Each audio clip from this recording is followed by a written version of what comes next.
Halo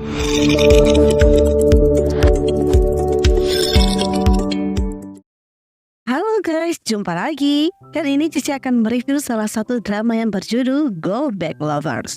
Kisah cinta dua sejoli yang dulunya tinggal satu atap menjalani kisah cinta yang mendebarkan, tapi harus berpisah karena satu dan lain hal. Namun keduanya dipertemukan kembali dan terikat dalam satu proyek.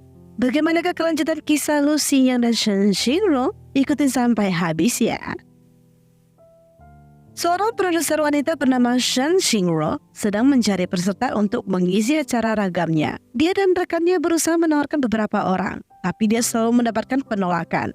Tiba-tiba rekan Xingru melihat sosok pria yang menarik. Dia pun merasa pria itu sangat cocok dan tampan untuk dijadikan salah satu peserta. Xingru pun setuju untuk mengejar orang tersebut. Ketika Xingru bertemu orangnya, orang tersebut terlihat fokus membaca. Xingru memperkenalkan diri dan langsung melakukan penawarannya. Tapi ketika pria itu memperlihatkan mukanya, Xingru kaget dan teringat sama masa lalu mereka. Rupanya keduanya adalah mantan kekasih loh. Pria itu bernama Lu Xinyan. Rekan Xingru mengira Xingru sudah berhasil ajak pria ini. Ketika dia menjelaskan acara ragam ini, Xingru merasa curiga kalau Xinyan pasti sudah tahu soal kepulangannya dan rencana dia tentang proyek ini. Namun dia kenal skakmat sama Xinyan. Ketika rekan Xingru ajak lagi, Xinyan merasa mungkin akan susah karena mantannya pasti tidak setuju. Rekan Xingru sadar sekarang rupanya kedua orang ini punya hubungan sebelumnya. Saat telepon Xingru berbunyi itu dari temannya. Karena Xingru harus menghadiri dan menjadi pengiring untuk temannya yang mau berpisah. Rupanya Xinyan juga menjadi pengiring prianya loh. Dia tawarkan Xingru buat pergi bareng. Xingru menolaknya, tapi ketika dia tahu antrian untuk dapat taksi sangat panjang, dia akhirnya pun cuma bisa numpang sama Xinyan. Ketika di perjalanan keduanya kena macet. Kebetulan seorang wanita menelpon dan berkata dokumen dia ketinggalan di kantor Xinyan. Xingru agak cemburu ya. Dia mengira wanita yang menelpon Xinyan itu adalah pacar barunya Xinyan. Sampai ketika ada berputar sebuah radio bahas soal mantan aja, Xingru langsung matikan. Karena keduanya kejebak macet parah, akhirnya Xinyan dan Xingru memutuskan jalan saja. Tapi Xinyan sadar kaki Xingru pasti sakit kalau pakai heels. Ketika dia memberikan Xingru sepatu santai gitu, Xingru menolak keras. Dia sempat ngira itu pasti punya pacarnya Xinyan. Dan dia nggak mau pakai bekas yang orang lain pakai. Di sisi lain, pasangan yang mau pisah ini sudah heboh di atas panggung karena mengungkapkan keburukan satu sama lain.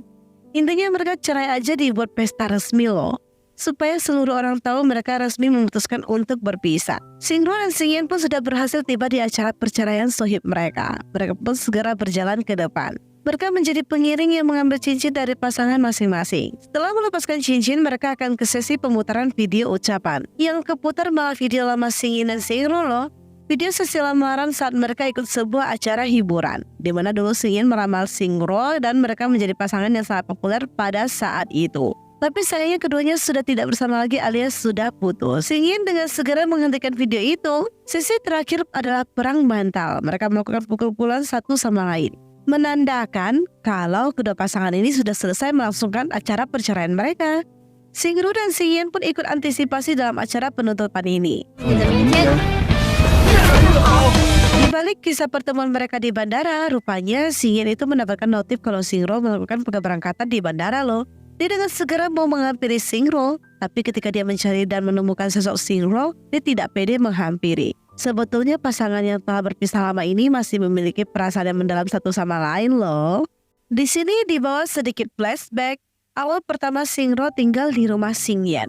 Xingru terlihat begitu rese di kesan pertamanya. Dia jutek dan cuek.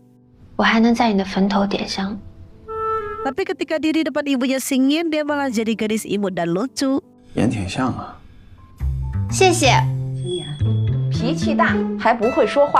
Supaya Xinyan selalu dimarahi sama ibunya.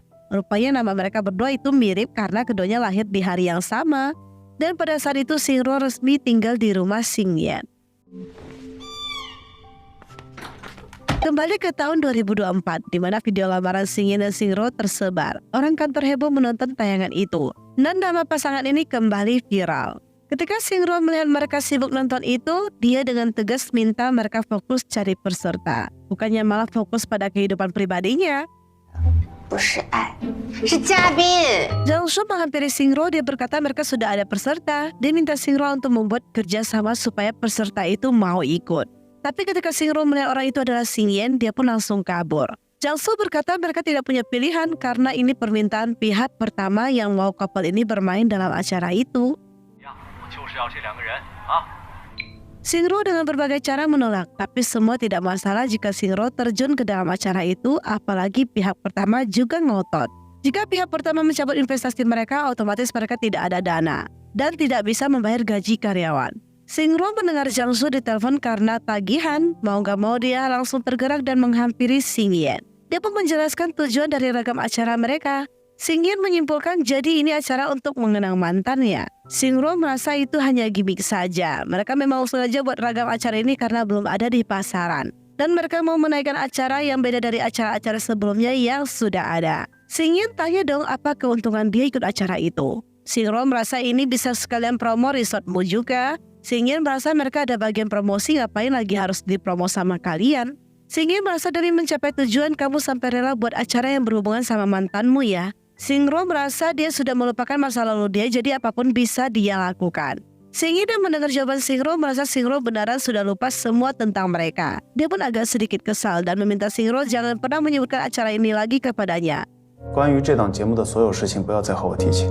Dia tidak mau mendengarnya lagi. Ketika dia keluar, dia bertemu dengan seorang wanita. Wanita itu adalah pengacara Zhao. Ketika Jang Soo dan Singro berdebat soal gagalnya Singro ajak Xingyan bergabung, Singro melihat wanita sedang begitu dekat sama Xingyan. Dia pun terdiam. Jang Soo kaget dan menarik kesimpulan kalau Xingyan tidak lajang lagi. Di sini terlihat Xingyan sedang potong rumput.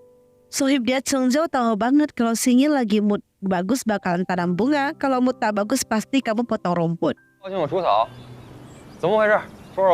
Apakah pertemuanmu tidak berjalan lancar? Xingyan gak mau jujur sama sohibnya. Saat Singro makan dan ngobrol sama bestinya, dia menerima panggilan dari Bibi Pei, yaitu ibunya Xingyan. Dia pun datang berkunjung ke rumah Xingyan. Ayah Xingyan tentu saja menyambut Singro dengan ramah. Saat Singro lihat sekeliling, ibu Xingyan sempat nyindir-nyindir sedikit. Tapi dia sebenarnya senang Singro bisa datang. Dia pun menggunakan berbagai alasan supaya Singro mau menemaninya. Akhirnya Singro tidak bisa melawan akting bibinya ini. Dia memutuskan menemaninya.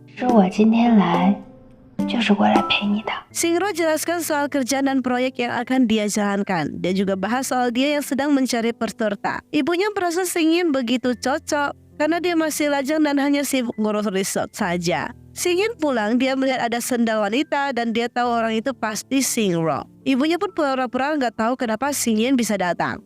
Xingyan memperlihatkan kalau ibunya lah yang kirim pesan dan membuat dirinya pulang karena khawatir sama ibunya. Xingyan dan Singro terlihat komunikasinya saling jutek dan nyindir. Saat Singro mau pulang, ibunya minta Xingyan antar. Xingyan gak mau dong, dia minta Singro naik bus saja.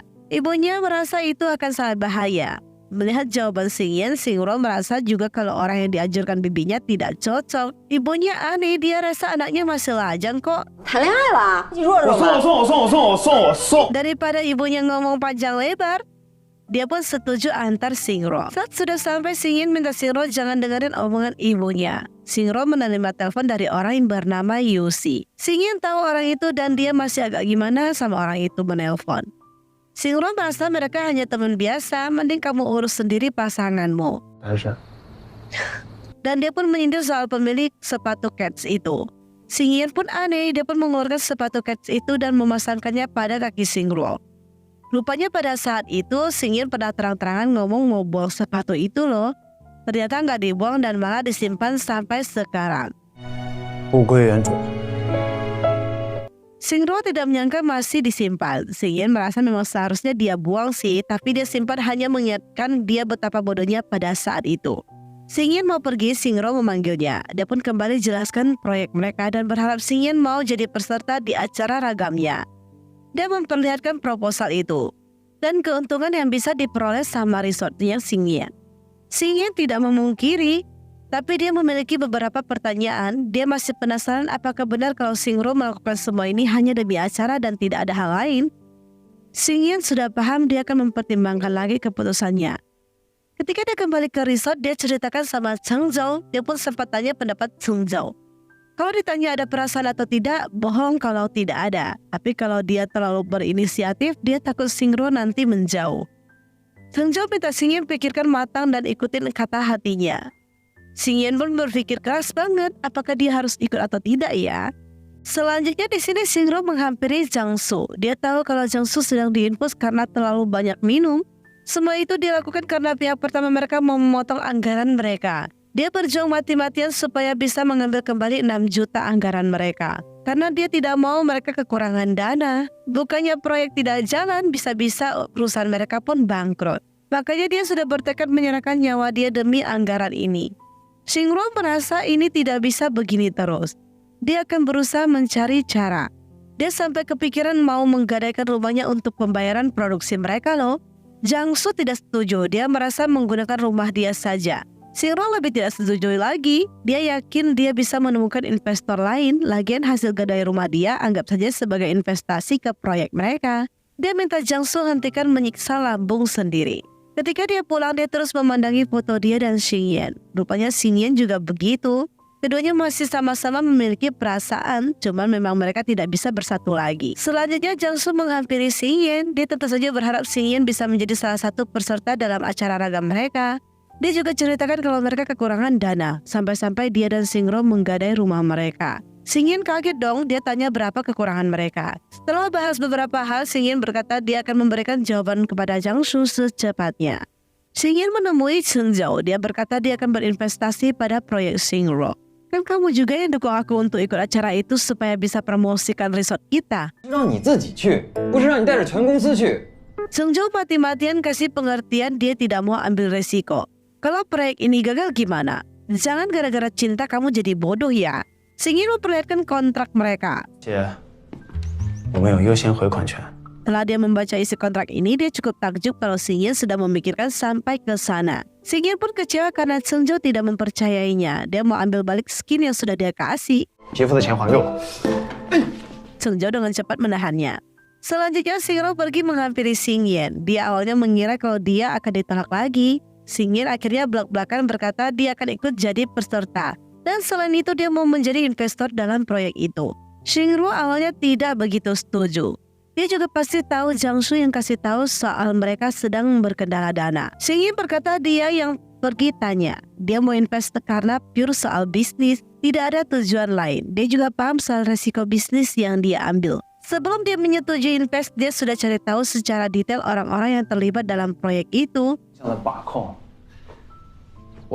Maka dari itu dia yakin dan percaya Xingro dan tim akan membawa kesuksesan pada proyek ini. Itulah yang membuat dia tertarik untuk investasi pada proyek ini. Dia juga menjabarkan beberapa syarat. Xingro tidak masalah dengan syarat-syarat yang diberikan, asalkan masih sesuai dan tidak melanggar aturan. Di sini Xingro jelaskan keuntungan yang akan didapatkan investor.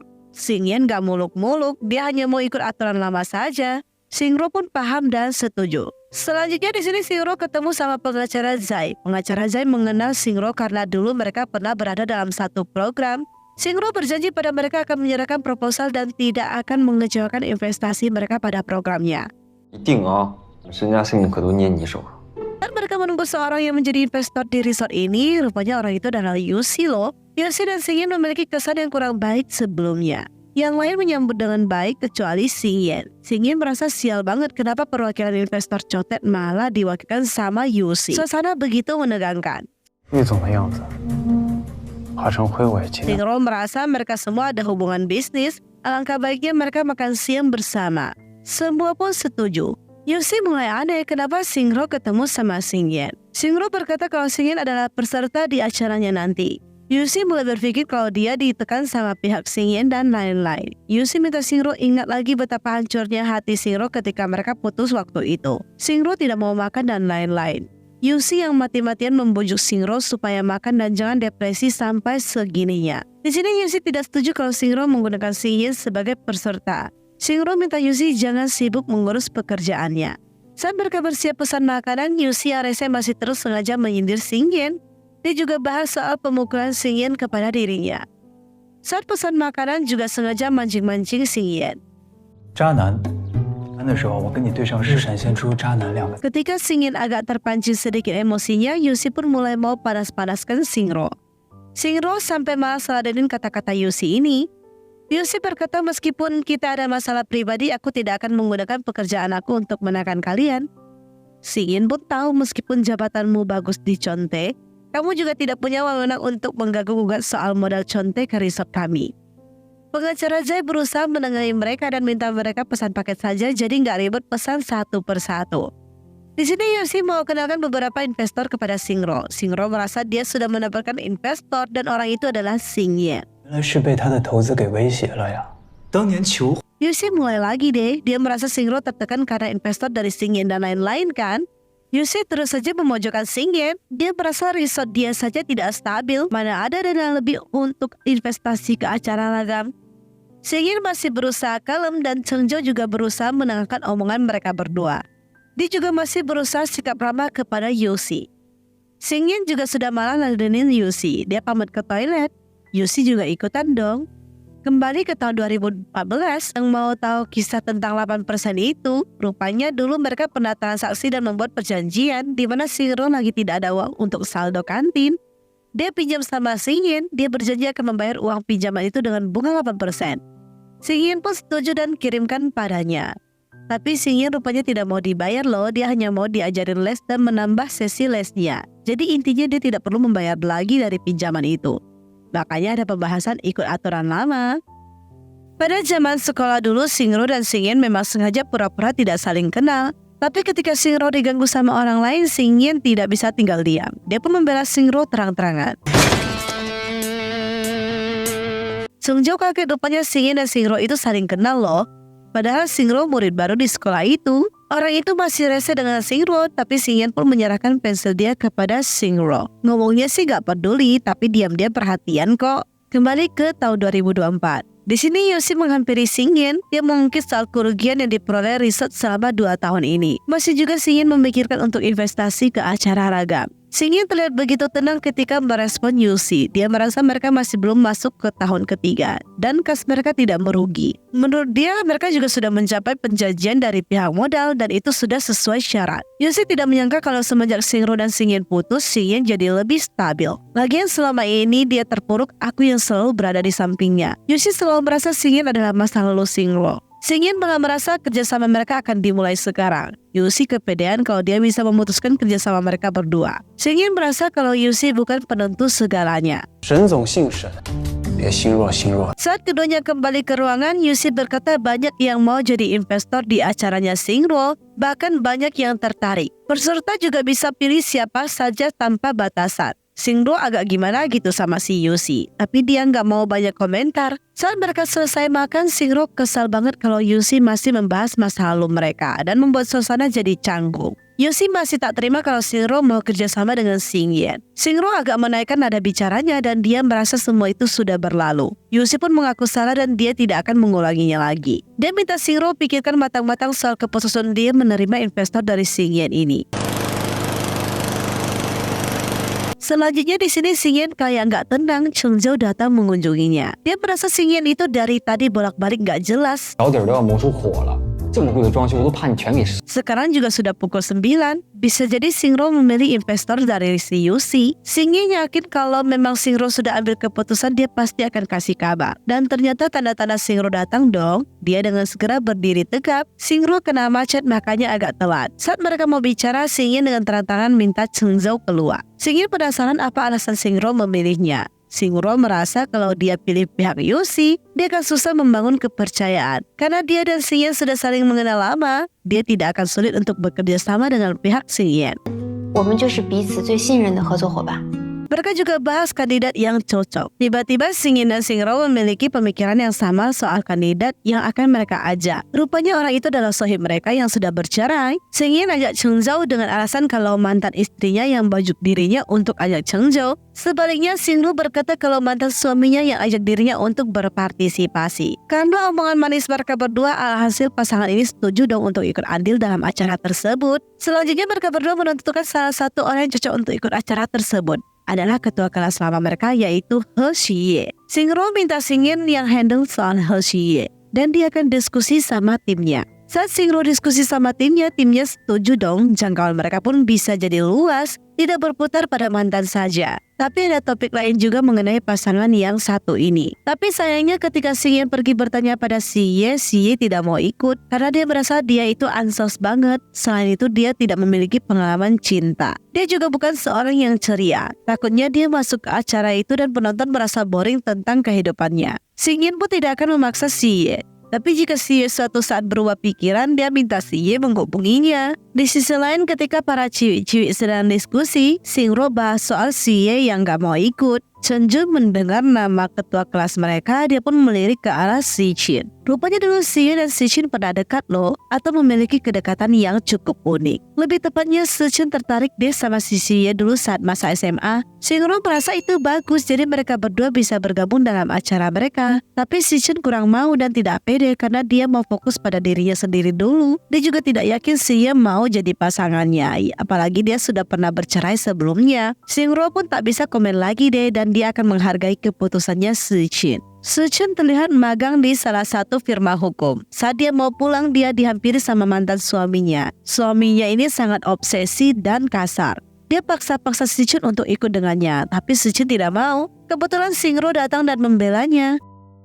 Menceritakan kisah asal ketiga orang ini bisa menjadi bestie, yaitu saat Xichin mau dirundung sama dua pria rese, Xichin yang lemah lembut tidak bisa melawan mereka berdua. Xingro membantu menutupi Xichin yang sedang tembus. Tapi pria itu berkata Xingro akan mendapatkan pengurangan nilai jika pakaian olahraganya tidak lengkap. Xingro nggak takut. Muncullah Chengzu yang membela mereka juga. Karena saling bantu-membantu, sampai saat ini mereka bertiga menjadi bestie sejati yang tak terpisahkan.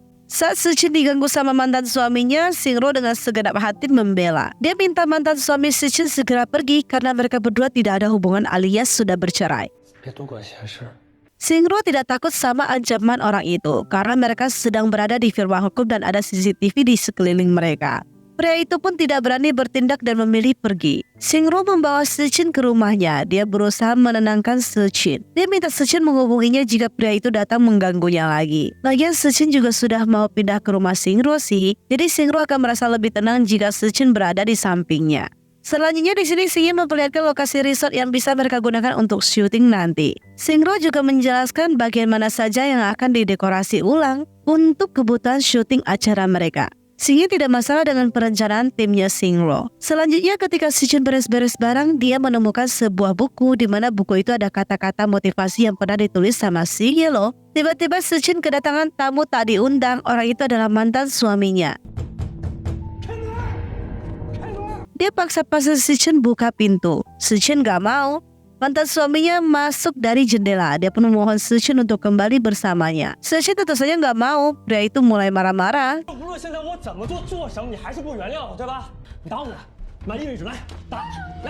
Xichin mengambil ponselnya dan segera menghubungi Xingro. Xingro mendengar suara mantan suaminya Xichin, dia pun mulai panik. Xingyan pun mendengar itu, dia berniat antar Xingro.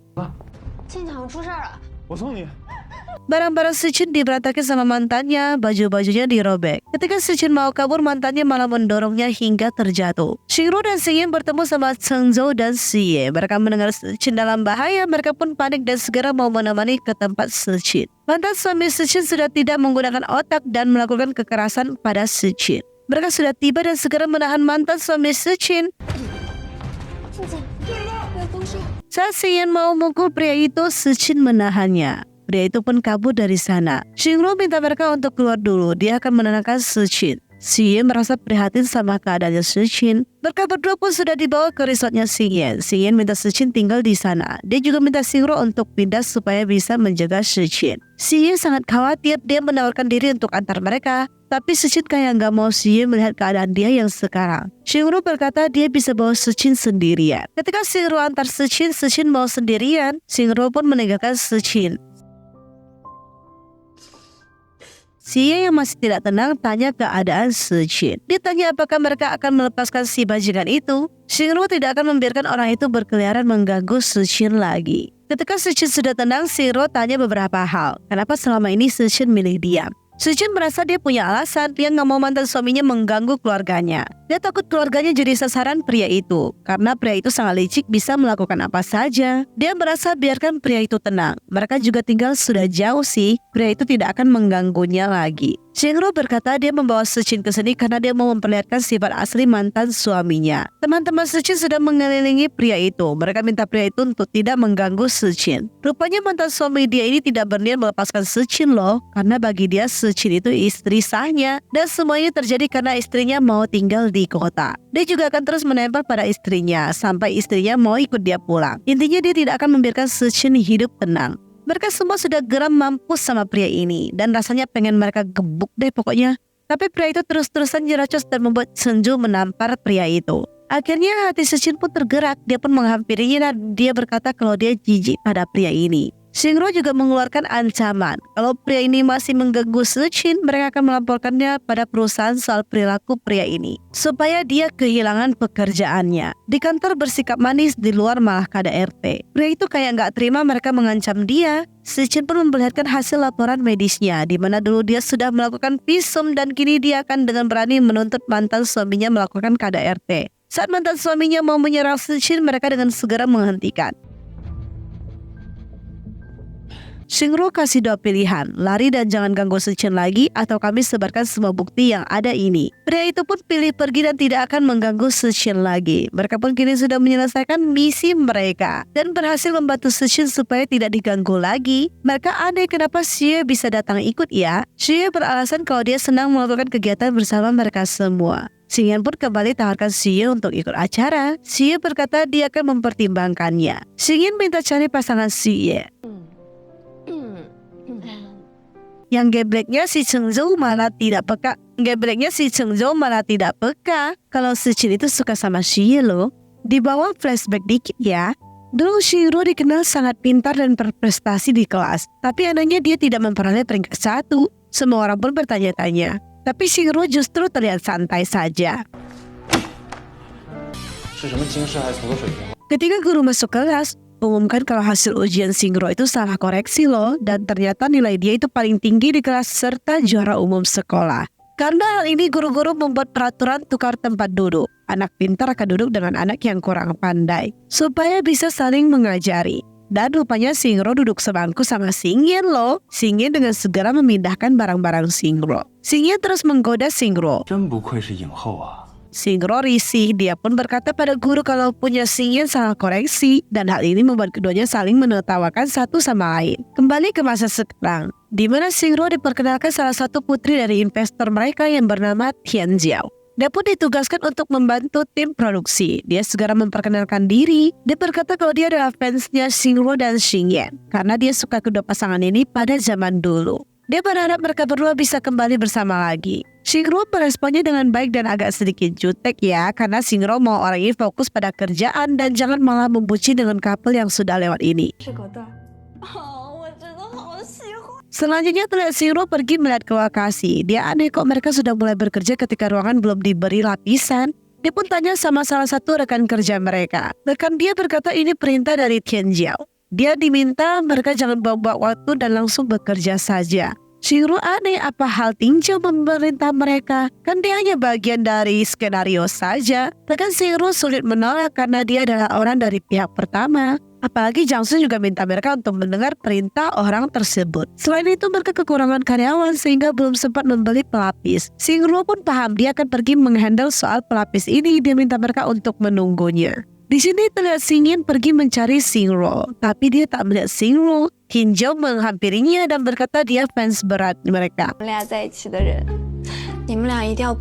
Dia pun tak mau melewatkan kesempatan dan bertanya-tanya soal kekompakan keduanya saat acara waktu itu. Xingyan sih senang-senang aja kalau ada fans yang mendukung hubungan keduanya. Tapi makin lama makin jauh pertanyaan orang ini. Mana dia mau mencari keberadaan Shingro lagi. Dia pun berusaha melepaskan diri. Di sisi lain, Shingro sedang sibuk untuk belanja bahan di toko bangunan. Dia sedang melakukan nego-nego, tapi orang itu tidak mau deal dengan harga yang diberikan. Orang itu merasa kenapa kau nego sampai segitunya? Emang kau mau renovasi rumah untuk pernikahan? Shingro tak ada pilihan.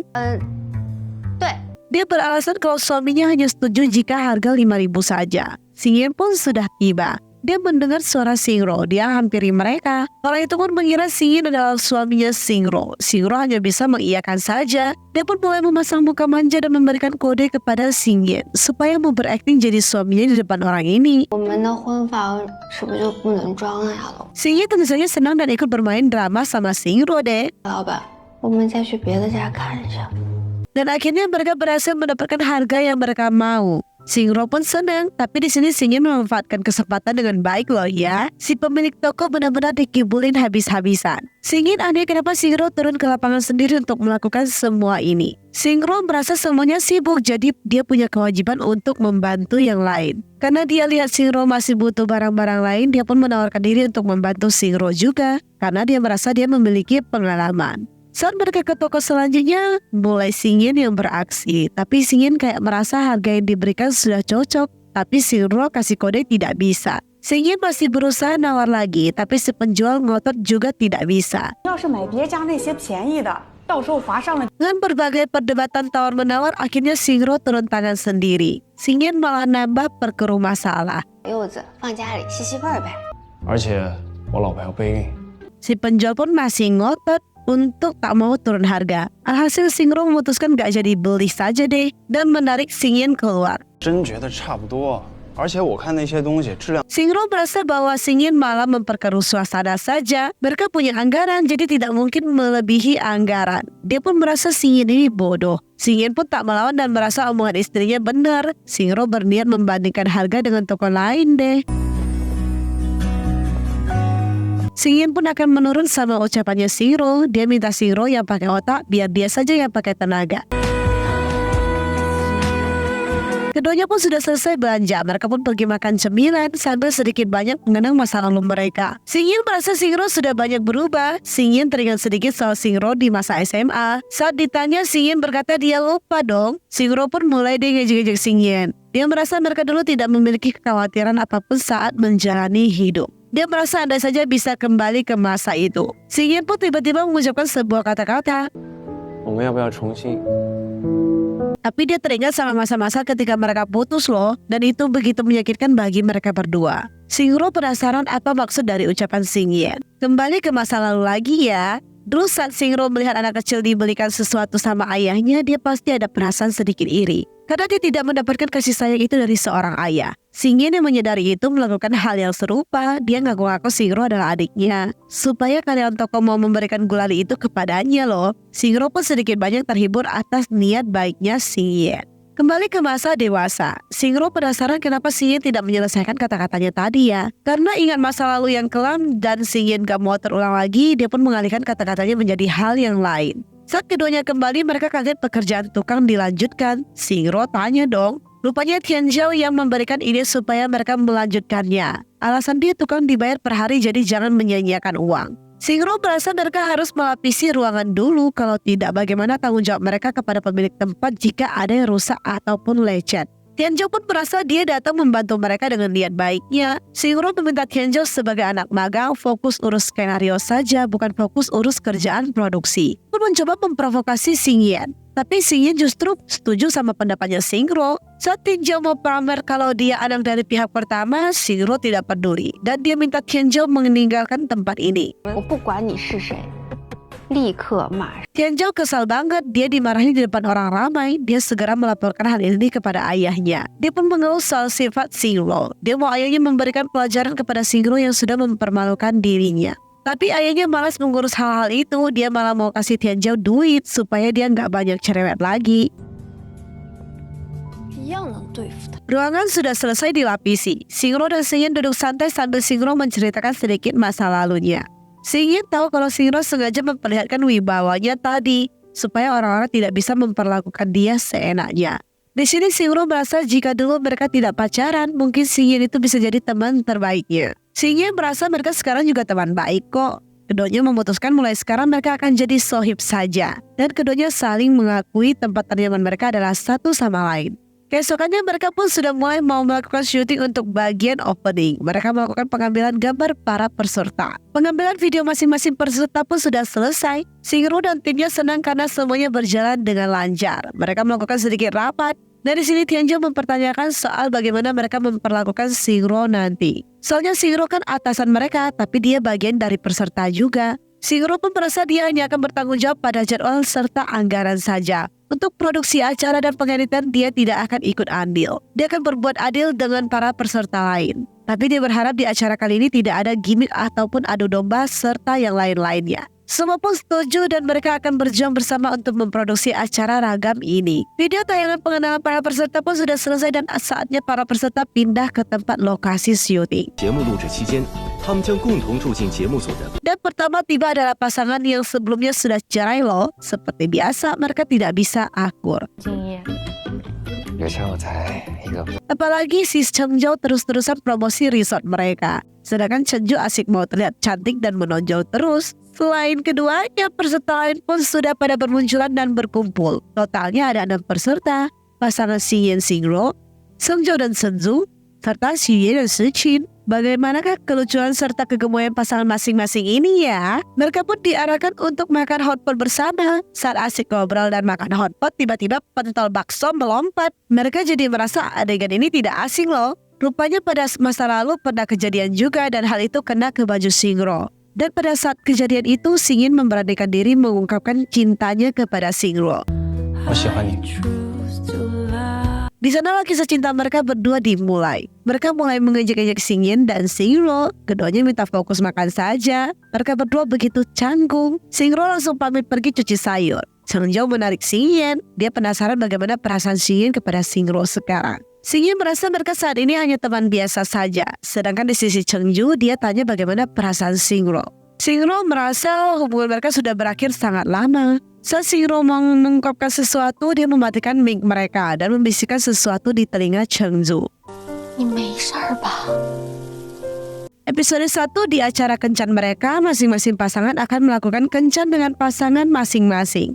Di sini Xingyin sudah sampai di lokasi kencan mereka, sedangkan Xingro masih belum tiba. Xingyin pun menanyakan keberadaan Xingro. Tianzhou berkata mungkin Xingro sedang dalam perjalanan. Soalnya dia sudah mengirimkan lokasi kepada Xingro. Xingro sudah dibawa sama kru ke tempat lokasi kencan. Dan anehnya mobil tidak bisa masuk. Dia pun memutuskan untuk jalan kaki ke dalam hutan tersebut. Di sini Xingyin diwawancara sama Tianzhou. Tapi pertanyaan yang dilontarkan Tianzhou sepertinya mau memojokkan Xingro. Kayak nggak terima gitu kalau Xingyin lah yang mengejar Xingro selama ini. Xingyin merasa kok Xingro masih belum muncul ya. Dia mencoba menghubunginya. Sayangnya ponsel dia tidak aktif. Xingro yang sedang masuk ke dalam hutan kebingungan di mana lokasi kencan mereka. Dia pun tidak lupa memberikan tanda di setiap pohonnya. Di sisi lain pasangan Chengzhou dan Shenzhou bukannya kencan dengan baik, malah adu bacot di depan kamera.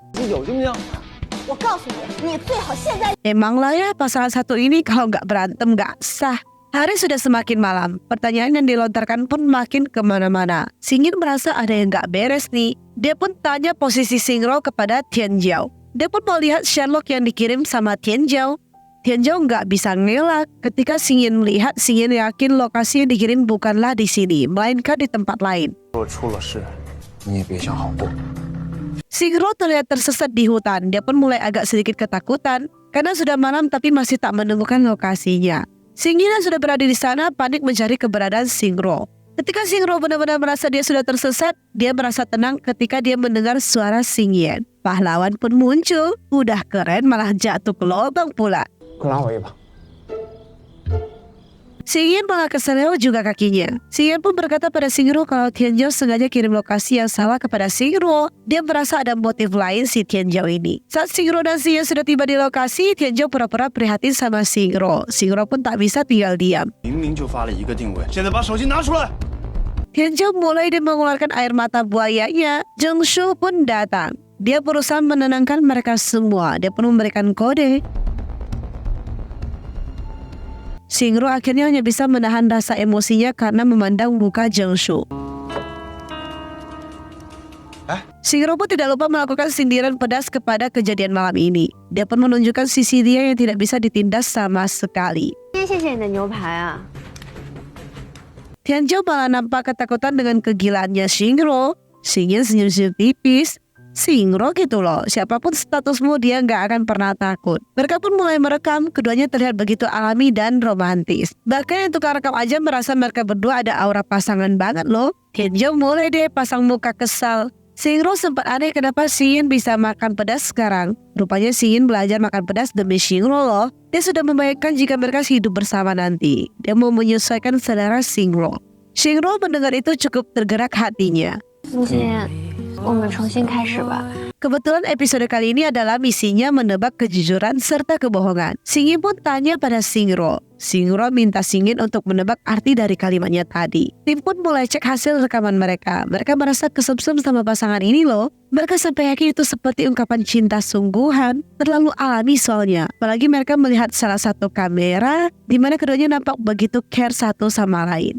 这肯定是真的啦！节目上做的效果还 Sesi tanya jawab, di mana mereka harus menjawab mana kata-kata jujur dan mana kata-kata kebohongan. Bagian Yin dan Singro rupanya ketika Singro ajak Yin balikan, itu adalah kata-kata kejujuran dari lubuk hatinya Singro loh. Sedangkan Yin merasa kata-kata itu adalah kata-kata kebohongan yang dilontarkan sama Singro. Tiba-tiba Tianjiu membawa satu pertanyaan khusus untuk Yin. Pertanyaannya adalah apakah Yin ada mencoba menghubungi Singro lagi ketika mereka putus? Yin berkata tidak. Tianjiu makin kepo dong ya. Yin jadi teringat masa lalu mereka saat mereka putus dan dia rasa dia tidak mau jawab atau tidak mau membeberkan ini ke publik. Selanjutnya di sini Tianjiu melihat Singro dan Yusi pergi berduaan. Dia pun muncul ide jahat deh ya. Sungjo yang mengetahui Singro pergi sama Yusi, dia pun memberitahukan hal itu kepada Yin. Kebetulan Yin tiba-tiba ada kerjaan dari Tianjiu. Rupanya di sini Singro dan Yusi pergi membeli bantal. Singro jujur pada Yusi dia mau temenin Yusi karena dia mau memberikan bantal buat Yin. Karena dia tahu leher Yin sakit. Anehnya Yin tiba-tiba syuting di lokasi yang sama di tempat Yusi dan Singro berada.